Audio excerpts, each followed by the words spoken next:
berbulan-bulan dah. Tidak ada perkara yang berlaku tanpa kehendak Allah, dan tidak ada perkara yang berlaku yang bukan perbuatan Allah. Semuanya kehendak Allah dan perbuatan Allah. Jadi apa yang sedang kita hadapi sekarang adalah kehendak dan perbuatan Allah. Qada dan qadar lah, qada lah kita berpegang. Wa imma qawi ke, wa imma vaksin ke, wa imma apa-apa perancangan orang kafir ke, perancangan orang Yahudi ke, apa-apa dah sudah bicaralah. Semuanya qada dan qadar Allah Subhanahu wa ta'ala. Tu pegangan kita lah. Kemudian kita ahli sunnah, kita wajib berpegang ada ikhtiar dan usaha, dan syariah menuntut kita supaya ikhtiar dan usaha. Tanda ni, syariah menuntut kita supaya ikhtiar dan usaha. Bukan masalah qawi selama-lama ning pun. Kalau kita diuji dengan apa-apa penyakit, ikhtiar usaha kitanya berobat. Ikhtiar usaha kitanya yalah, kalau katalah kalau kita selama-lama ning gok, hak duk sokmo-sokmonya gok, denggi lah hak duk mai cek sama rumah-rumah. Kalau ada air bertakung, dia akan saman. Sebab apa? Sebab denggi mari dia berjamu edih. Itu usaha kita macam mana? Kita jagalah kebersihan kawasan rumah. Itu dipanggil ikhtiar usaha. Padahal rumah kita tak ada lagi kena denggi, tak kena lagi, alhamdulillah. Tapi pihak kesihatan sentiasa mari cek. Kalau ada air bertakung, tak kira di mana-mana pun. Hak di bunga, tempat bunga tu dah. Tempat bunga tu lah. Kena saman, jangan main kena saman. Walaupun di rumah kita tak ada seorang lagi kena demam denggi. Ada jiran kita, ada dalam kampung tu ada yang kena. Maka dia pun mari sembuh satu kawasan, dia mai cek satu kawasan. Walaupun kita tak kena pun. Itu ikhtiar usaha untuk menghindari. Sama lah penyakit COVID ni, bukan kata penyakit COVID penyakit baru, tapi perkara yang sama sahaja. Kalau vaksin pun, vaksin sama dah kan. Orang lagi Mekah vaksin. Lepas tu hak kanak-kanak, bukan nak panggil vaksin lah tu. Kanak-kanak tu kan lahir kan, ibu mengandung ada cocok macam tu. Kita ambil vaksin lah tu. Kan panggil apa? Dia orang ibu mengandung kan, dia ada kan cocok, lepas tu lahir anak-anak cocok. Jadi ini perkara yang dalam kehidupan kita, ikhtiar usaha. Tapi pegangan kitanya, edih ke tak edih ke, makhluk. Vaksin ke tak vaksin ke, Panadol ke, antibiotik ke, apa obat sekalipun, obat darah tinggi ke, obat kecil manis ke, makhluk tak ada bekah. Semua yang berlakunya qada qadar. Itu pegangan kita. Hak berlaku tu qada qadar. Hak ni hak kita bicara, hak kudrah dan iradah ni kita nak bicara. Kemudian mustahil ada perkara yang berlaku yang bukan datang dari kehendak Allah, dan mustahil ada perkara berlaku yang bukan datang dari perbuatan Allah. Dengan bahawa yang berlaku kesemuanya kehendak dan perbuatan Allah, qada qadar, pegangan kita. Tegak dak tu ni. Kemudian hak berkaitan dengan kita jadi takut kepada asbab, itu bukan pegangan. Padahal itu bukan bab pegangan, itu bab naluri hati kita. Kita takut kepada penyakit COVID contohnya. Kita takut kalau nyamuk tu banyak, nyamuk edih ke apa ke. Padahal makhluk tak bekas. Samalah. Kita takut ke ular, takut ke kala, takut ke jengking. Makhluk tak bekas. Tapi kenapa kita takut? Itu naluri, itu bukan pegangan. Ini kita faham ni, orang-orang ceramah agama ni terdahulu masa mula COVID ya. Siapa-siapa yang takut pada COVID syirik. Dia kata la ilaha illallah, jauhnya pemahaman dia. Ditanya pada satu tuan guru di Fotoni, takut ke COVID ni syirik ke tak? Tu guru ni dia jenis benda-benda gitu tu, dia ke soalan yang apa? Soalan bodoh lah dia panggil gitulah. Jadi dah soal apa gitu? Mana bodoh sangat kalau kita kata kok. Dan macam mana tu orang ngajar tu kata takut COVID syirik? Bukan orang ngajar gitu. Bukan ustaz gitu tu. Diustazkan oleh orang. Bukan. Hak ni kita boleh sebagai satu penilaian. Boleh sebagai satu penilaian. Ya dah. Mari duk ceramah, takut apa ke kawi, takut apa ke kawi. Makhluk tak bekah. Akhirnya apa komen. Lain kali kalau ustaz tu mari, jangan minta derma di tempat kita. Jangan minta dengan makhluk. Minta dengan Allah Ta'ala lah kalau nak duit. Apa minta dengan kita orang? Dia mari mana-mana majlis surah, dia nak kutip derma untuk madrasah dia ke apa ke. Lain kali kalau dia mari, jangan benarkan dia minta derma. Kenapa? So dia minta dengan Allah Ta'ala. Apa minta dengan kita orang semua duit-duit semua tu datang daripada Allah, kan minta apa dengan kita? Siapa bekat tu nak marah. Sebab apa? Betul bukan tu kita ambil penilaian. Itu bukan ustaz gitu. Jadi perlu tanya dengan baba, takut ke COVID ni syirik ke tak baba? Jadi soalan tu kira macam nak tanya gitu. Jadi baba ni dia jenis kelakar gitu. Dia pun tanya dalam ramai-ramai tu lelaki. Dalam ramai-ramai ni siapa hak kahwin dua? Dia tanya. Kata pelik orang tanya syirik ke tak syirik, takut ke kahwin, dia tanya bining pula dah. Dia tanya ramai-ramai ni siapa hak kahwin dua? Tak ada seorang dalam tempat tu lah. Tak ada seorang. Kenapa tak kahwin dua? Takut ke bining. Syirik lah tu, takut ke bining. Kalau takut ke makhluk syirik maknanya dia nak pergi situ lah. Sekarang ni dia tanya ramai-ramai tu, siapa yang kahwin dua? Seorang tak kahwin dua. Sebab apa? Takut bining. Dah macam takut bining tau. Makhluk tu kan takut berbining, dah syirik ke tak? Dah lah takut ke kahwin apa nak syiriknya. Nak pergi situ je. Kan? Takut ke bining. Pada ni. Tapi syirik ke tak? Tak. Takut ke kahwin syirik ke tak? Tak. Macam kata tak dia takut ke ular, takut ke kala jengking. Pegangan kita tak ada makhluk tak boleh bekah. Ada ni.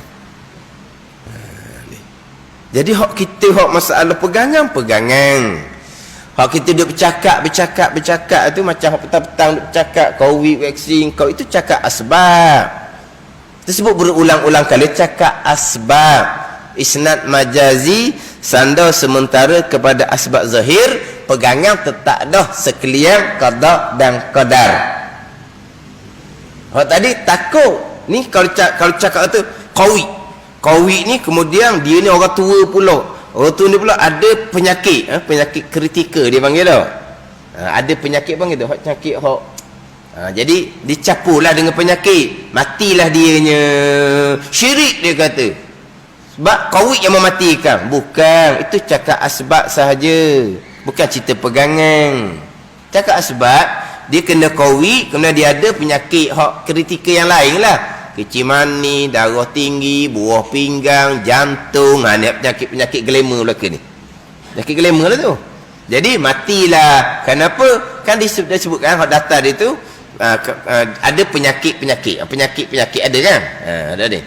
Itu hanya cakap asbab, bukan masalah pegangan. Pegangan kitanya penyakit ke tak penyakit, qada qadar. Hidup ke mati, qada qadar. Ni hak kita pegang. Hak itu dia bicara. Hak cerita hak sakit tu mati kerana serangan jantung, mati kerana kemalangan, mati kerana jatuh bangunan. Itu semua asbab lah ke? Bukan kemalangan yang mematikan, bukan jatuh bangunan yang mematikan. Hidup mati qada qadar. Asbab betul lah asbabnya kemalangan, asbab betul lah asbabnya jatuh bangunan. Asbab bekas sama sekali. Ada orang kemalangan hacur lebur kenderaan, tuan selamat. Ada orang jatuh tempat tinggi, selamat. Sebab apa? Hidup mati qada qadar, bukan asbab bekah. Ada orang kemalangan sikit je, sampai masa mati. Pada ni ada orang rebah je, jatuh tangga je, bukan tinggi pun, sampai masa mati. Pada ni sebab apa? Sebab sekaliannya qada dan qadar. Tapi kita ceritalah asbab dia mati kerana apa. Pada ni kalau ngaji salah dahulu, kalau tanya dia mati nyakit apa, kamu apa tanya mati nyakit apa ni, syirik ke dia tu? Mati Allah buat lah, nyakit apa ni. Orang ngaji salah, orang salah pengajian. Ada tempat kita dahulu, bila ada kematian, maka ada di antara orang biasa orang tanyanya mati sakit apa. Itu kan biasa orang tanya gitu kan. Bila mati je, dia sakit apa? Setahu saya, dianya segar je, sehat je. Jadi mati sakit apa? Biasa kalau hak segar-segar ni mati kena serangan jantung. Itu biasanya gitulah. Jadi bila ditanya mati kenapa, lalu orang hak salah pengajian. Kamu ni apa tanya? Sebab-sebab Allah yang mematikan, bukan sebab yang dia bekas. Pertanyaan tu syirik dah, dia kata. Di tengah kita ada hak salah pengajian seumpama. Tanya tu syirik dah. Mati kenapa? Kenapa? Kerana qada lah. Apa nak tanya kenapa laginya? Kan mati, hidup, mati, qada. Tapi kenapa lagi tanya mati kerana apa? Tak payah tanya dah. Mati kerana qada. Yang ditanya mati kerana apa tu? Nak tanya asbab lah. Asbab tahu bekas. Kamu tanya apa? Dia kata marah. Dia kata tanya tu pertanyaan yang syirik, dia kata. Ini dulu-dulu ada tempat kita yang berguru dengan guru yang salah seumpama ni. Itu tak cakap asbab, tak ada apa-apa tu. Mati kerana serangan jantung. Mati kerana dia naik darah tinggi dia, pecah dia punya saluran darah di otak. Itu cerita je lah. Ada ni. Mati kerana kemalangan. Tapi alhamdulillah orang ni dia selamat sebab sampai cepat di hospital. Doktor sempat menyelamatkannya. Itu pun cakap asbab. Tapi salah pengajian, syirik. Doktor yang menyelamatkan mana pula? Ni payah belaka ni. Salah pengajian. Ingat baik tu saya sebut berulang-ulang. Sebab di tempat kita ni ada orang yang berkesan ngaji seumpama tu. Cakap asbab syirik. Cakap asbab syirik. Ingat baik tu. Mensyirikkan seseorang dosa dengan anak Adam pada agama. Mensyirikkan seseorang, mengkafirkan seseorang, membid'ahkan seseorang dosa dengan anak Adam pada agama yang Imam Ghazali mengatakan dalam kitab Minhaj, hak paling payah, hak paling sukar sekali. Sebab ini membabitkan agama orang. Yang ada ni. Dosa dengan Adam dalam berharta, dia ambil harta orang, berat dah. Tapi itu harta. Ini dosa dalam bab agama orang. Ini hak nama tadi paling payah dan paling berat. Ini mudah-mudah mensyirikkan. Itu hanya percakapan asbab sahaja. Siapa cepat di hospital dapat diselamatkan. Mana dengan kecederaan dia tu, dengan darah keluar banyak gitu, kalau siapa lambat di hospital memanglah tak dapat diselamatkan. Tapi alhamdulillah siapa cepat di hospital dapat diselamatkan. Sebab apa? Itu qada. Siapa cepat tu qada. Kalau siapa lambat qada. Hak siapa cepat selamat qada. Hak siapa lambat tak selamat qada. Pegangan tetap dah. Itu hanya cakap asbab semata-mata. Jadi duk cakap COVID, penyakit kritikal COVID, yang kita cakap asbab. Pegang kita tak lagi dah. Yang berlaku kesemuanya qadar Allah, mustahil ada perkara yang berlaku yang bukan datang daripada kehendak Allah, yang bukan datang dari perbuatan Allah Subhanahu wa taala, sama ada perkara baik ataupun perkara jahat, perkara manis ataupun perkara pahit, khairihi wa syarihi, wa hulwihi wa murrih. Nabi kata hak baik qada, hak jahat qada, hak manis qada, hak pahit qada. Ni COVID ni pahit lah, qada sekalian. Mana ni?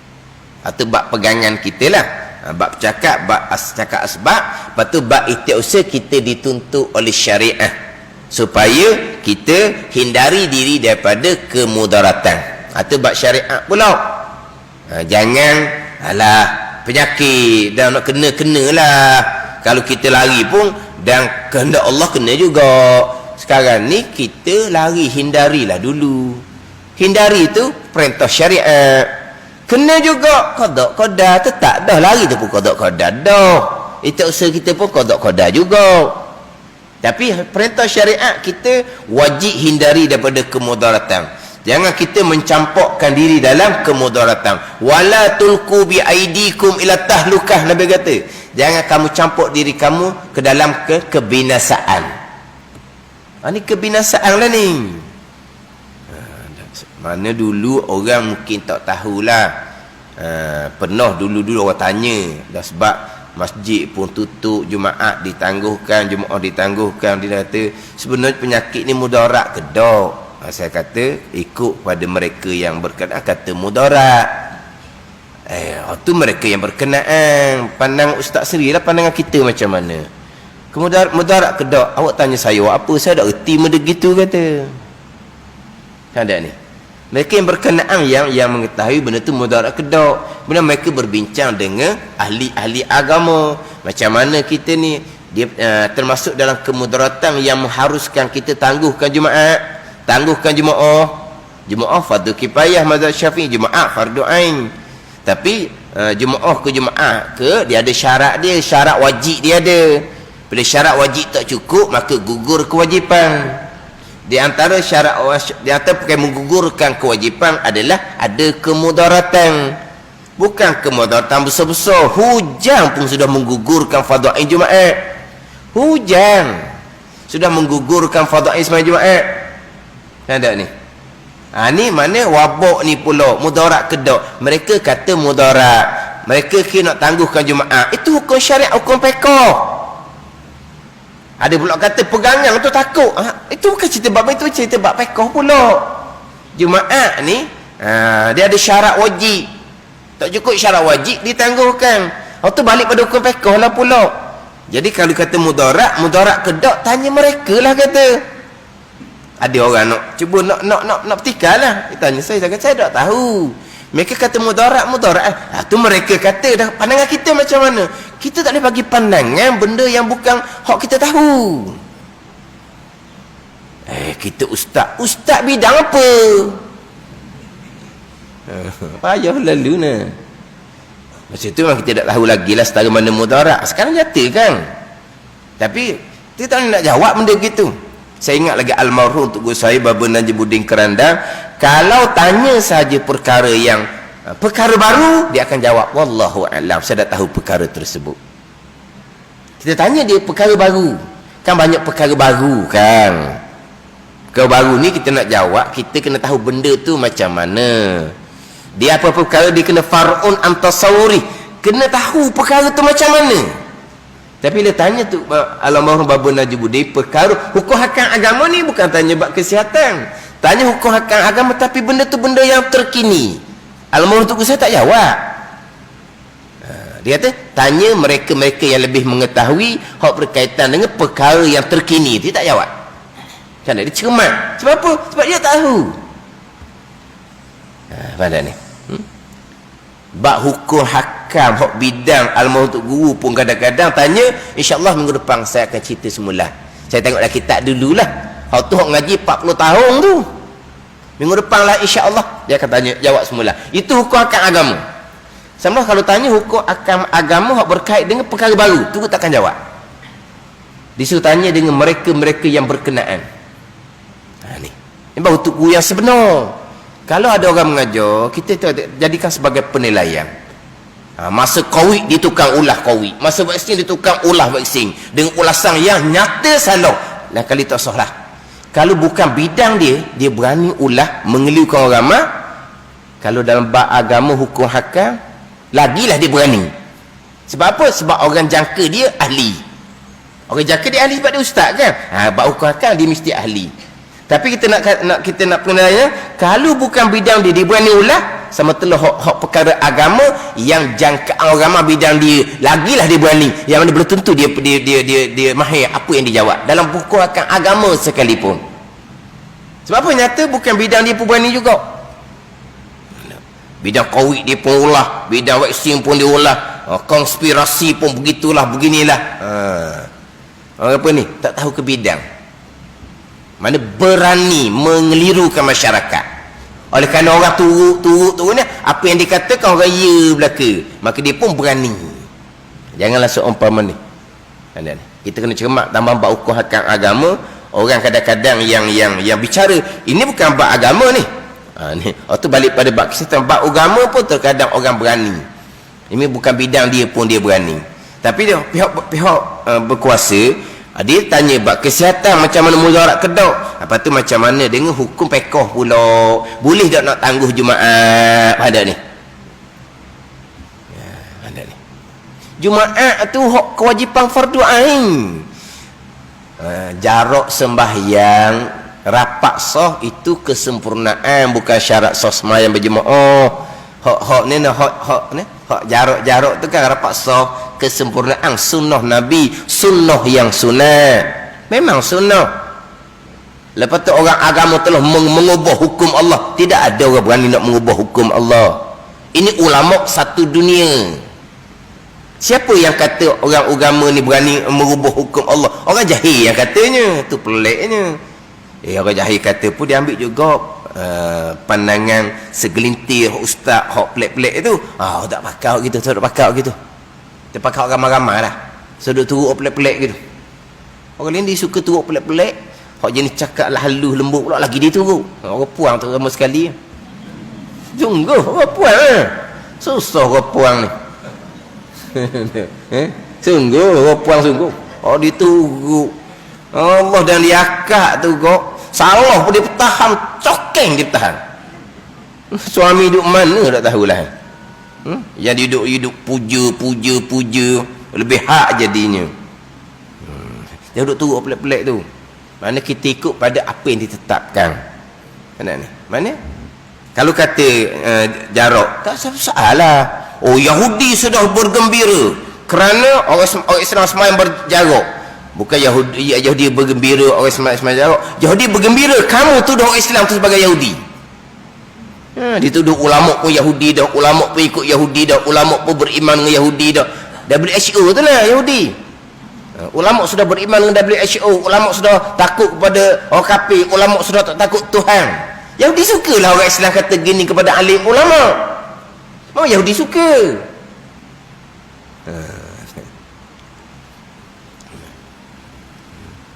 Dia sepatut kerajaan lah dia berperanan menggunakan pada masa cerita macam mana penyakit tu merebak kalau kita duduk rapat.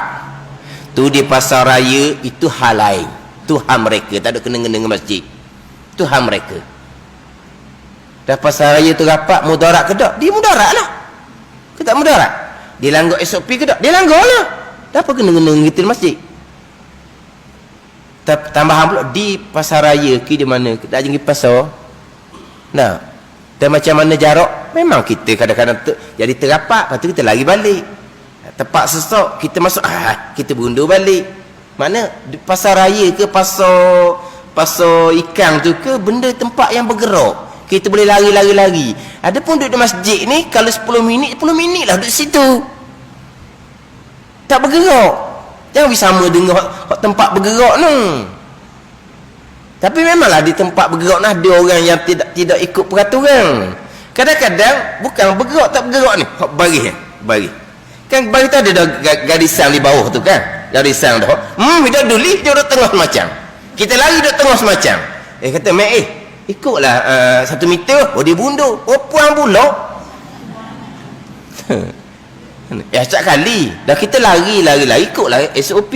Dia rapat. Tak nampak garis ke? Hak tu hak diam tu hak dogok. Hak ikut giliran ni baris. Pun tak jaga. Tapi kalau tengah bergerak tu di laluang tu tak larilah kitanya pergi Sabasung ke mana ke gitulah. Kita tolak troli tu kadang-kadang ke ada orang sesak kita lari, kita pusing kot tu. Itu tempat yang bergerak. Ada pun masjid tempat diam. Jadi pihak berkuasa patut diperjelaskan. Buat katung ke buat lakung ke macam mana kalau yang ada tu positif. Kemudian semayang rapat belaga bahu. Kalau lah ni ceritalah macam mana jadi penyebaran dia. Pada ni. Sebab alhamdulillah terkadang positif tadi pergi ke masjid, tahu positifnya kemudian kesihatan mari sanitize di masjid itu, alhamdulillah tak ada seorang pun ahli jemaah dijangkiti. Tak ada seorang ahli jemaah dijangkiti. Bayangkan kalau duduk apa? Mana pihak kajian kena perjelaskan kenapa perlu jarak kasau. Tetapi jangan lupa Majlis Syura pun ada yang tidak ikut SOP. Dan memang ada kluster Majlis Syura, cuma tak letak nama je. Ada masjid yang pengusi meninggal kerana COVID, Tok Imam seorang meninggal kerana COVID, Tok Bilal seorang meninggal kerana COVID. Ada, bukan tak ada. Tak ada ni. Sebab walaupun semayang tu jarak, tapi apabila orang berkenaan ni masuk dalam bilik kan, dia kadang-kadang orang berkenaan kan. Pengusi Tok Imam Tok Bilal kan Tak macam dalam bilik dia lah. Pengusi Tok Imam Tok Bilal kan, dia kadang dia kurang jaga jarak. Dia macam hok bergerak pandai, hok bergerak macam di pasar raya tu lah. Hok bergerak kadang-kadang dia kurang jaga. Tapi time semayang dia jaga. Tapi masa duduk bilik dia ada sikit kelonggaran SOP dia. Berjakit. Mana kita kena faham lah hak ni serah pada pihak berkuasa. Maknanya perkara ni ustaz-ustaz tak nak ulah. Kalau ada ustaz ulah kita faham. Dia bukan. Saya ingat almarhum tu saja, kalau benda tu baru kita akan cerita. Kita akan jawab. Awak tanyalah dengan orang-orang yang lebih mengetahui. Saya tak tahu barang ni. Perkataan ni pun saya baru dengar. Orang tanya bukan hukum perubatan. Orang tanya hukum syarak. Tapi hukum syarak pun berkait dengan perkara baru yang tak ada dalam kitab. Tu kata awak tanya dengan mereka yang mengetahui lah. Itu hak tugu yang sebenar. Nampak ni. Itu hak bab pekoh lah. Hak bab pekoh macam mana apa tu bab pekoh. Ada ni. Tapi kalau bab akidah, ada gak dah bab akidah.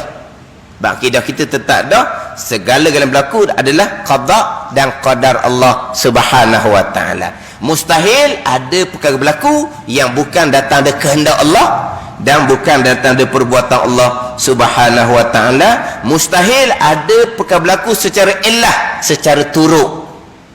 Mustahil, tidak ada. Bergeraknya tangan, cicing bergerak, qada qadar.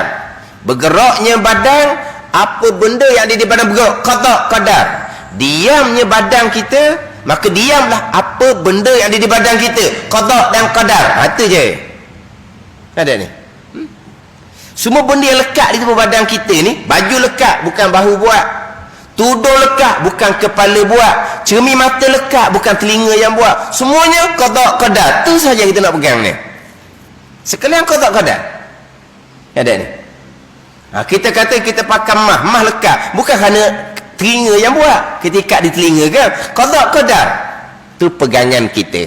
Hak kita cakap asbab. Hak hati kita dah ingat qada qadar, kita orang awam tak salah. Tu je. Mana tidak ada perkara yang berlaku secara turuk dan tidak ada perkara berlaku secara tabiah, secara semula tidak ada. Bukan kata nasi mengenyangkan secara semula jadi, bukan kata air menghilangkan dahaga secara semula jadi, bukan kata api pisau memutuskan secara semula jadi, bukan api yang menghanguskan secara jadi, bukan. Semuanya kenyang ke, hilang dahaga ke, putus ke, hangus ke, qada qadar. Pegangan kita. Ni hak bicara terdahulu, hak lawan kepada sifat iradah dan juga lawan kepada sifat kudrah. Tetapi di makanan kita, di air, di pisau, di api, Tuhan letak kekuatan di situ. Pandai ni. Tapi bukan kekuatan tu yang bekas, qada qadar juga. Memanglah di nasi kita makan tu adalah Tuhan letak gapo tak tahulah. Sebab nasi tidak boleh menghilangkan dahaga. Nasi tidak boleh menghilangkan dahaga. Yang menghilangkan dahaga adalah air. Apa benda kandungan yang Tuhan letak di air yang boleh menghilangkan dahaga? Kenapa nasi tidak boleh menghilangkan dahaga? Ada ni. Mana kandungan dia berbeza. Jadi hak Tuhan letak di air tu yang boleh menghilangkan dahaga. Hak Tuhan letak di nasi tidak boleh menghilangkan dahaga. Dia panggil apa di situ? Panggil kuah dia. Kuah ni kekuatan. Ada ni. Tuhan letak kekuatan di nasi dengan kekuatan tu hilanglah, kenyanglah. Tuhan letak kekuatan di air dengan kekuatan tu hilanglah dahaga. Tapi kenyang ke, hilang dahaga ke, qada qadar, bukan kekuatan tu. Sebab nasi makhluk Allah, kekuatan di nasi makhluk Allah, air makhluk Allah, kekuatan di air makhluk Allah, makhluk air bekas sama sekali. Itu pegangan. Dah lah. Tapi di semua benda tu ada belakang Tuhan letak kekuatan. Macam sekarang bicara waxing. Waxing tu ada kandungan. Memang ada kandungan dia. Tuhan letak kandungan di waxing tu. Tapi yang menjadi apa? Menjadi pertahanan diri tu bukan kandungan tu, qada qadar. Tuhan menentukan kena juga lepas cocok waxing pun qada qadar. Sebab ia letak dah kan keberkesanan 80%, 70%, bukan 100%. Ia letaklah 100% sekalipun. Itu usaha. Tapi kalau Allah menentukan kena juga penyakit, kenalah juga walaupun dia kata 100% pun. Tambahan dia kata hanya 70%, 80% sahaja. Nampak ni. Sama juga dengan kita jaga penjarakan, 80% dia kata. Sama juga dengan kita pakai mah, 80% boleh melindungi diri kita. Bukan 100%.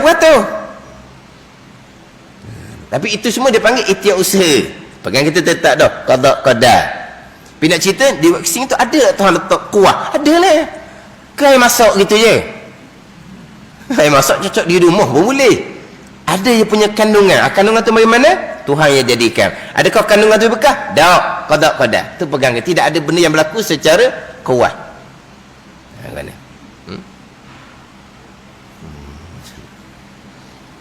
Jadi qawi ke vaksin ke sama. Kita balik kepada akidah kita. Bab akidah balik pada akidah. Bab fiqh tu bicara bab fiqh. Bab semayang, bab Jumaat tu bab fiqh. Tu mana? Atau kalau bab hati pula, kita wajib redha dengan susunan Allah.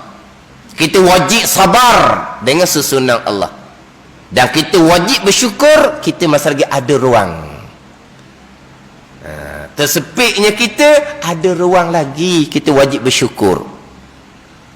Bahkan dengan musibah ni menyedarkan kita wajib bersyukur. Sebab dari segi tasawufnya, sabar dengan syukur ni bukan kata atas musibah sabar semata-mata, bukan kata atas nikmat syukur semata-mata. Tidak. Atas musibah di situ sabar, di situ syukur. Atas nikmat di situ syukur, di situ sabar. Kedua-dua dia. Sabar atas musibah, kita faham. Kita fahamlah sabar atas musibah. Syukurnya yang mana? Musibah tu menyedarkan kita. Kalau kata nikmat, syukur je lah. Wajib bersyukur dengan nikmat Allah. Sabarnya di mana? Sabar tahan diri daripada jangan kita gunakan nikmat pada jalan Tuhan larang. Kena sabarlah. Mana kita sentiasa redha, sabar dan syukur.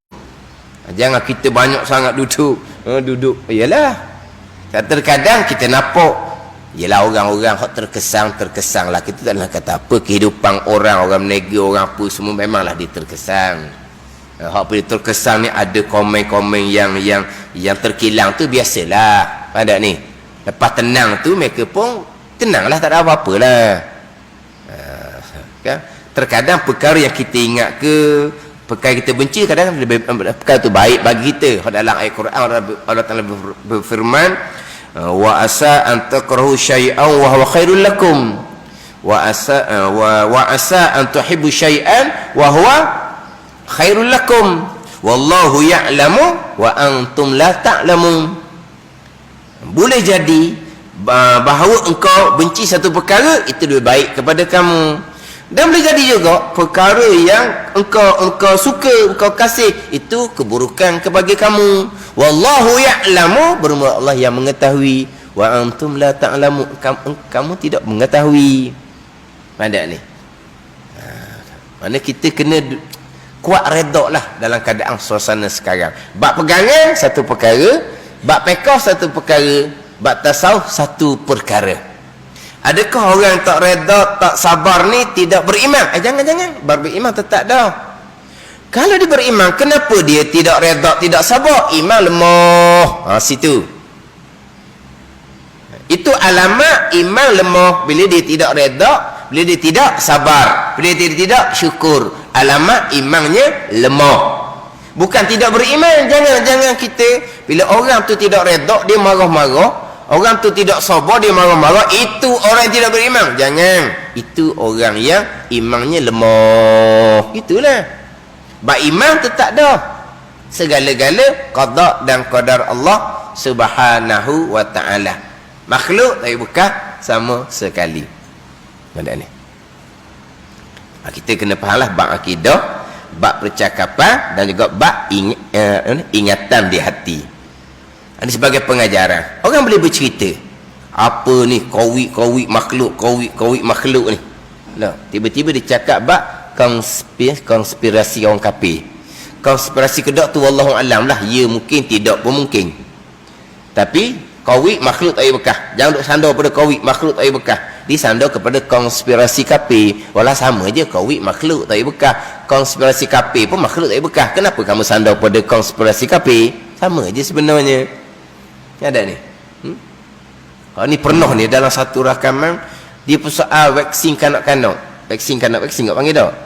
Panggil apa? Hak kanak-kanak tu imunisasi apa? Kau panggil betul? Hak kanak-kanak tu. Jadi hak cocok kanak-kanak tu dibahas dengan doktor. Dia kata doktor tak ada iman, doktor tak ada tauhid. Dia kata gitu ke doktor? Sebab doktor ni lah vaksin kanak-kanak, umur ni cocok. Doktor tak ada iman, tak ada tauhid. Doktor tak kata apa. Lepas tu dia berkata mana? Tuhan jadi dah antibody di kanak-kanak ni. Antibody ni cukup dah untuk melindungi kanak-kanak daripada penyakit. Tak perlu lagi dah cocok tu. Jadi dia kata tadi, doktor bagi penerangan berkaitan kepentingan cocok kanak-kanak. Tapi doktor tak sebutlah qada. Dia kata doktor tak ada iman, doktor tak ada tauhid. Hak dianya macam mana? Tuhan jadi dah antibody di kanak-kanak yang boleh melindungi kanak-kanak daripada sebarang penyakit. Jadi sama je kalau kata ke doktor cerita bab cocok tak ada iman, dah kamu cerita bab antibody kanak-kanak tu. Antibody makhluk juga, tapi bekas juga. Bukan antibody yang melindungi kanak-kanak daripada penyakit, Allah. Tapi kenapa kamu bila doktor cakap bab cocok, doktor tak ada tauhid, yang kamu cakap antibody tu? Ni kata ni bukan belaka ni. Kita kalau dengar-dengar seumpama ni, kita kena faham molek. Itu bukan orang boleh mengajar seumpama tu. Tak faham pun. Apa beza antara cocok kanak-kanak vaksin dengan antibody? Apa beza COVID dengan konspirasi kafir? Sama-sama makhluk mereka. Kita boleh cakap COVID, boleh cakap asbab. Kita boleh cakap konspirasi kafir, boleh cakap asbab. Tapi makhluk tak bekas. Semuanya qada qadar. Semuanya perancangan Allah Subhanahu wa taala. Kita hidup di akhir zaman. Kita di akhir zaman lah ni. COVID ni sampai ke bila? Wallahu alam. Kemungkinan sampai kiamat. Kita kena ada persediaan rohani. Persediaan jasmani itu makan minum. Persediaan rohani kita macam mana? Sampai masa tak ada makanan jasmani, rohani kita kuat ke tak? Ketika tak ada makanan jasmani, syaitan pun mari tawa, dajjal pun mari tawa kehidupan syurga. Macam mana? Hati kita macam mana kita? Ketika syaitan mari tawa berkaitan dengan kan syaitan pula dajjal kan? Kan dajjal dia ni dibawa apa ni? Bawa syurga kan? Ketika mana tu? Ketika ketiadaan makanan jasmani. Kita kelaparan, anak kelaparan. Yang boleh bagi makanan dajjal. Kalau nak ikut dajjal nak makanan, kena kufur dengan Allah. Kalau tak ikut dajjal, mati ke bulu. Kita mati ke bulu, anak mati ke bulu. Macam mana kekuatan rohani badan ni? Hatu kita nak kena muhasabah diri kita dan keluarga kita. Ini ujian lah. Sampai ke bila? Wallahu alam. Benda tu berlaku bila boleh naik, boleh turun, boleh naik, boleh turun. Tengok macam India tu macam mana. India tu dia sudah hampir isytihar kemenangan melawan COVID. Dia kena balik bulan 4 baru ni je. Start daripada tengah bulan 3. Bulan 1, bulan 2 tu dia sudah 10,000, 11,000. Dia asas 90, 100,000. Dia ke 10-11 tu dia kira rendah dah tempat dia. Dah rakyat dia 1.4 bilion kan. Mana 10,000, 11,000 ni kira macam nak isytihar dah. Sudah berjaya memerangi. Sebab India 70% vaksin dunia India yang mengeluarkan. Ada ni. Mari sekarang ni kena 400,000 lebih sehari. Reboh. Tengok dalam FB tu macam mana seorang-seorang kena. Jadi pengajaran besar lah tu. Tempat kita pun kena jagalah. Jaga. Kita ikut ketetapan. Kita benda ni pegangan, kita dak konsep dah pegangan masing-masing tu. Kita usaha jaga diri keluarga. Hati tadilah redha, sabar. Kalau masa PKP kita perbanyakkan, boleh belajar sekarang ni, boleh mengikuti rakaman-rakaman. Bukan alasan sekarang boleh mengulangi. Masa PKP 2-3 bulan baru ni, ada orang dia mengulangi, akhirnya